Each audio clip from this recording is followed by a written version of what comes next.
Having served for 24 years in the British Army, it's no surprise that Gill struggled with the prospect of a new start.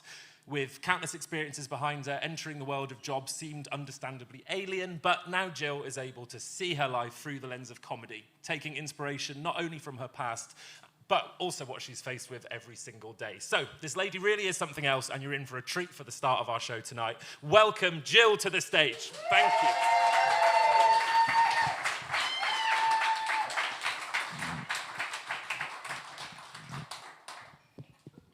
Thank you very much. Now, before I start, I've got a fiver here. I'm going to put it on this piano. Don't let me forget it at the end. It's important. Okay, so hello, everybody. I'm Gill. It's lovely to be here today. I'm going to tell you for the next sort of however long about a few things that have happened to me over the last year that have led to me standing on this stage before you today. So, where do I start? Well, I usually start at the beginning, but today I'll start with the starts. Woo! Winning the Starts Awards has been absolutely incredible.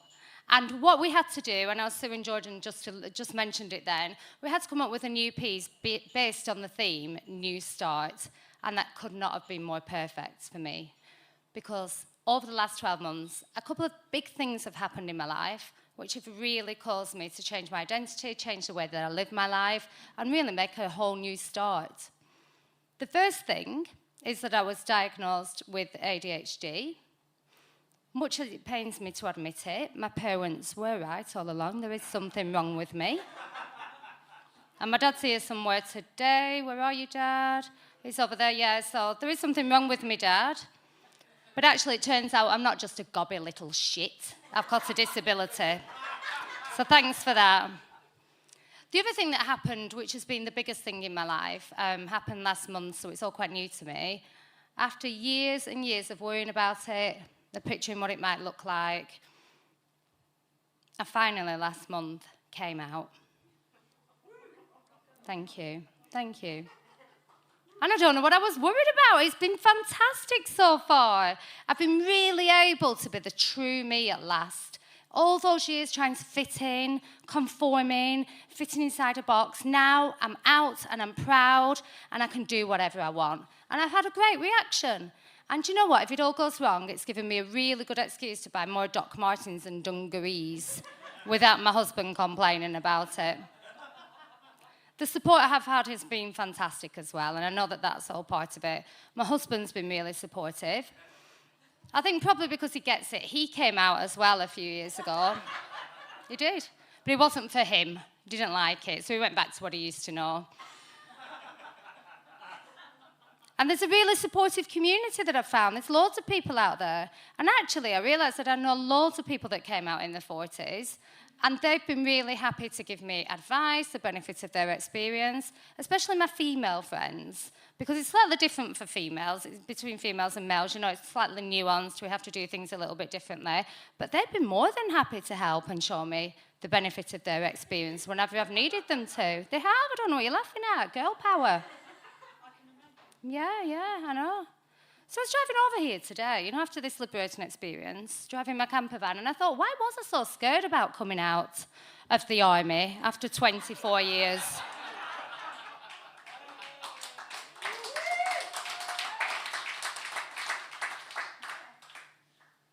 24 years in the British Army is a long time, and I knew that it would take a little bit to adjust.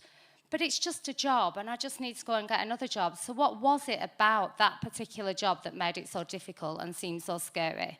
I'd really thought about it, and I think a lot of it is to do with the culture and the language that's used within the military. There may be people here that have absolutely no idea what happens in the military. They're not aware of that culture. So I'll explain a few things to you. The first thing is that if you've never had anything to do with the military, then you are referred to by us as civvies. Or civilians, that's what you're called. And the second thing is, we refer in the military to everything that happens outside of the military, we call it civvy street. It's very clever terminology. I don't know who came up with it. It's probably some bored sergeant on his lunch break. Nothing better to do than polish his helmet one wet afternoon. Polish his boots, sorry, not polish his helmet. or that, I'm not sure. So we're introduced right from the start to this idea that it's really scary out there on Civvy Street. And people will say, if you ever waver and you think, this isn't the job for me, I quite fancy doing something else, people will say to you, oh, you don't want to go out there. It's hard on Civvy Street. It's difficult on Civvy Street.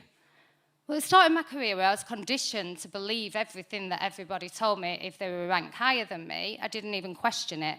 I didn't ask where this Civvy Street was, what it looked like. I didn't know anything about it, but I knew that I didn't want to go there, especially if it was anything like the street that I grew up on, which happened to feature in a lovely panorama documentary in about 2013 called Trouble on the Estate, about a very deprived council estate in the north of England. So I stayed in for 24 years, through fear mainly, but I had a great career. And this is where it gets confusing. Towards the end of your career, nobody says anymore, oh, you don't want to go to Civvy Street. They say, oh, you better start preparing for Civvy Street because your contract ends, it's not a job for life. So at about the 20-year point, they start saying, oh, you're going to leave, you're going to go to Civvy Street. And then they use this terminology, which I now understand as a civvy, as a veteran, is something that isn't necessarily, that means something else out there in Civvy Street. They don't say you are leaving your job, you need to get another one. They say you're coming out. Or they call the period transitioning. So imagine me really scared. I'd go up to people and say, what do you do? I'd say, well, I'm in the army, but soon I'm coming out and I'm transitioning.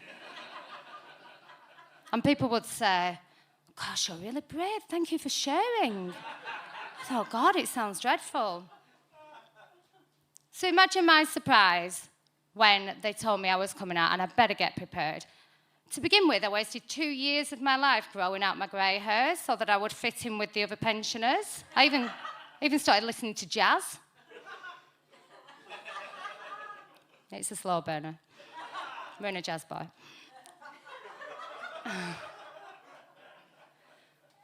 So I was in a bit of a flap when I found out that actually I had to come up with something else that I wanted to do for the rest of my life. But I didn't know what I wanted to do. All I knew was how to be a soldier. And the only other skills I had were talking too much, oversharing, being in busy, crowded situations. So I decided I needed some divine intervention. I needed to look further and ask that big question about what I should do. Now, years ago, I would have asked God. I would have prayed to God because I was brought up a Catholic. I was brought up a Lancashire Catholic. So it means I was baptised for schooling reasons. And we only went to church once a year on Christmas Eve because Father Jude gave out free selection boxes and it saved my mum £2. But I can't be a Catholic anymore. I'd like to be, but I can't. Because the other year, me and one of my best friends, Foxy Roxy, went on a little girls' trip to Rome. And when we were there, we went to the Vatican. And when we were in the Vatican, we went to the Sistine Chapel. Now, some of you might not be religious in here, but I'll explain to you. The Sistine Chapel is one of the holiest places on earth. It is where they select the new pope. It is so holy that I cannot even show you a selfie of myself in there. You're not allowed to take selfies. So I was in the Sistine Chapel, nice and quiet. And Foxy Roxy, there was a little incident. She went to adjust her bag on her shoulder and her right tit popped out. Now, I'm not sure exactly if the all-seeing God saw that, but he was above me on a beautiful Renaissance picture painted by Michelangelo, looking down at me with his friend Adam. And I don't know if St. Peter subscribes to the theory of guilt by association at the pearly gates, but I cannot risk burning in the fires of eternal hell. So I've had to come away from it. So instead, I thought, what can I do? And I looked to the universe for inspiration. And I said, universe, give me a sign. And just before I was about to give up and do a job that would make my dad proud, which at the minute is becoming a train driver, because his friend does it down the pub and he does such good shifts that he's always in the pub.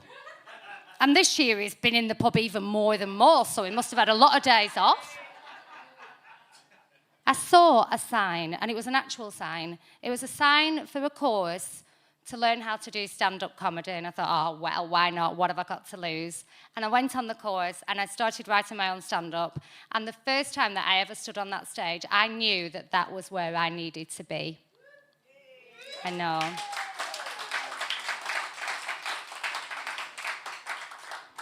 And I guess I wanted to tell this story because I think for lots of you in here, you might be at this stage in your life where you're not sure where you need to go. You might be looking to the universe, God, whoever, for some divine intervention.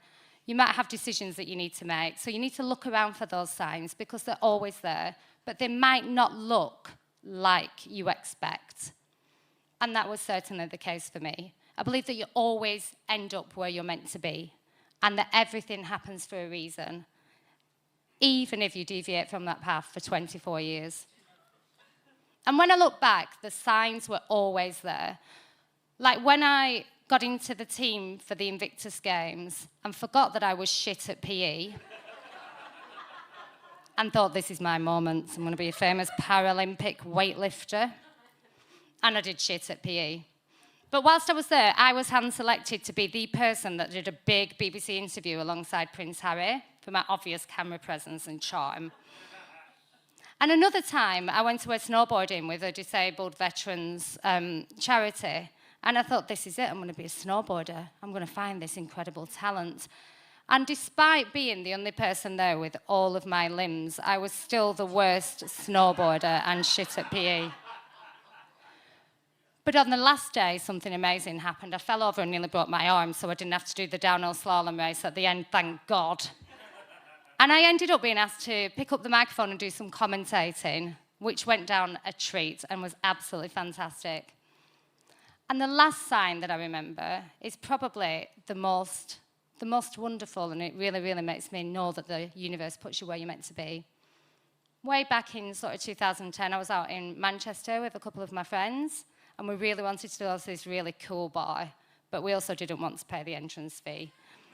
So as we were walking past the bar, we saw that the fire doors were slightly ajar, and we decided to nip in there.